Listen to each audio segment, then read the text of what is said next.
ပွဲပြီးရဲ့အချိန်မှာအာတာဂူလာစိတ်တူပြီးတော့ရေတက်မှုပြေးကန်ခဲ့ပြီးပိုပြီးစိတ်တူစရာပဲဖြစ်ခဲ့ပါတယ်ပွဲအတွင်းမှာတော့စပိန်နိုင်ငံသားချင်းဖြစ်ကြတဲ့ဒင်ဟော့ဆန်နဲ့လမီးရမယ်တို့ကလည်းစကားများခဲ့ကြပါတယ်ဒီအဖြစ်အပျက်ကြောင့်နိုင်ငံအသင်းမှာစီလုံးမှုတွေပြိုကွဲသွားမလားဆိုတာလည်းစောင့်ကြည့်ရပါလိမ့်မယ်လက်ကလေးအမ်ဘာပေကတော့အတင်သားတွေကိုဘာစီလိုနာဖလားယူတဲ့အထိစောင့်ခိုင်းမနေပဲအတင်သားတွေကိုအဝတ်လဲခံအတွင်းစိတ်တူပြီးတော့ခေါ်ဆောင်တော့ပါတယ်ဗေဗာဒီနဲ့ရာဖင်ညာကလည်းအခြေအတင်တွေဖြစ်ခဲ့ကြပြီးတော့နောက်ဆုံးမှ2ဂိုးသွင်းပြီးရာဖင်ညာပဲအနိုင်ရသွားပါတယ်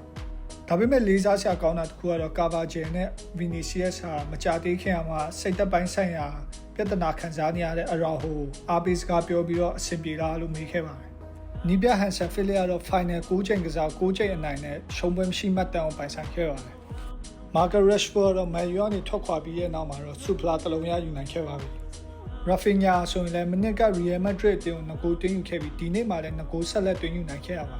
ပရိသတ်တွေအနေနဲ့မနေ့ကပွဲမှာကြည့်ပြီးတော့ဘာတွေပြောစရာရှိသေးလဲဆိုတာကောမန့်အောက်မှာဖြေခဲ့ပေးကြပါဦး